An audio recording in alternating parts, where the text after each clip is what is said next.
Hello and welcome to this video. I'm Dr. Fred Sutton, and in this video I will be presenting 7-31 on page 286 in your textbook.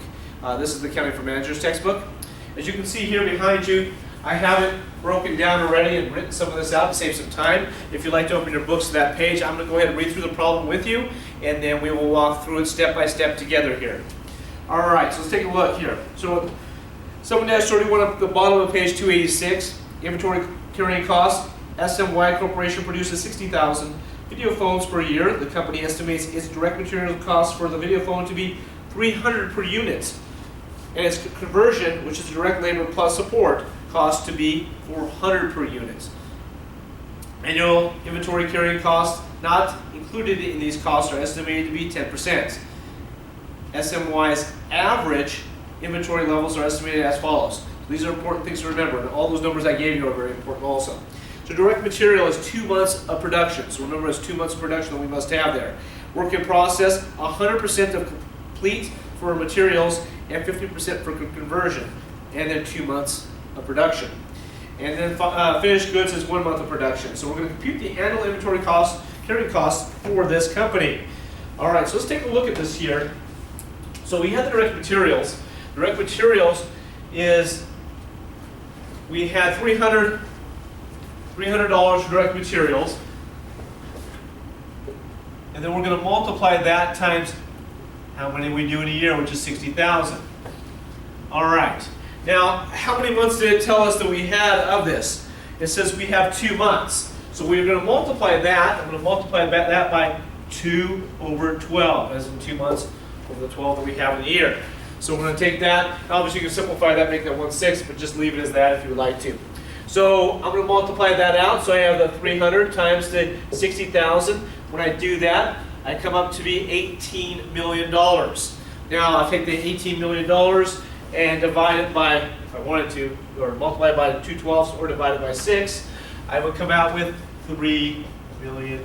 All right, so work in process here. So remember what those work in process are. They give us percentages as a part of that. So the percentages here, I have 300 is the cost of the materials, and that is at 100%. So I'm going to multiply that by 100%. And then I'm going to add that to, it told us the conversion cost was $400 per unit.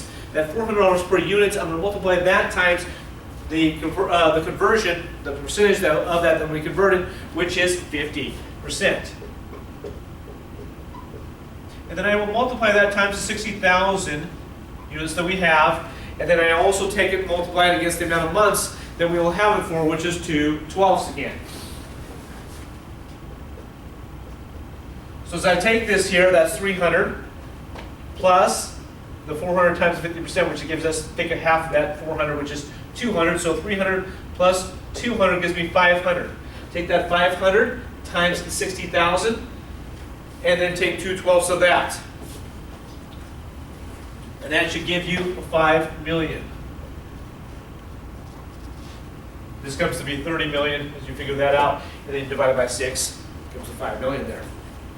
All right, let's take a look at the finished goods here. So the finished goods, well, we know we're taking a whole percent of this here, and then we also did the conversion cost 100% of those too, because they have been finished.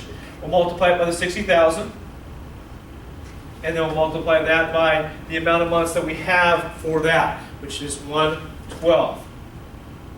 All right, so we're going to take that, so it'll be 700 times 60,000, and then we'll divide that by 12, or multiply by 1/12. That gives me 3.5 million. All right. So if I total all that up, that looks like it's going to be $11.5 million that we have in our inventory carrying costs. So that 11.5 million, we're going to then take the inventory carrying costs. We're going to figure out what that's going to be, which is the 10%. All right. And so to figure that out, we're going to multiply this times that, which gives us $1.15 million as our annual inventory carrying costs. So as you can see, here's my total for that. Then we have inventory carrying costs and annual carrying costs here. Remember, we walked through the direct materials, what they cost us, for them for the what's in my inventory, because remember that's what I'm concerned with, what's left in my inventory, and then also what's left in my inventory in my work in process. 300, and we had 100% of those, and 50% of the conversion costs, and then we had 2 months of the year. Again, 1 month here in the finished goods, figured out what that was going to be, total all that up, and then we had our inventory carrying cost, which it told us was 10%, and that gives us our annual inventory carrying cost. This is problem 7-31 on page 286. Please let me know if you have any questions. Thank you and good luck.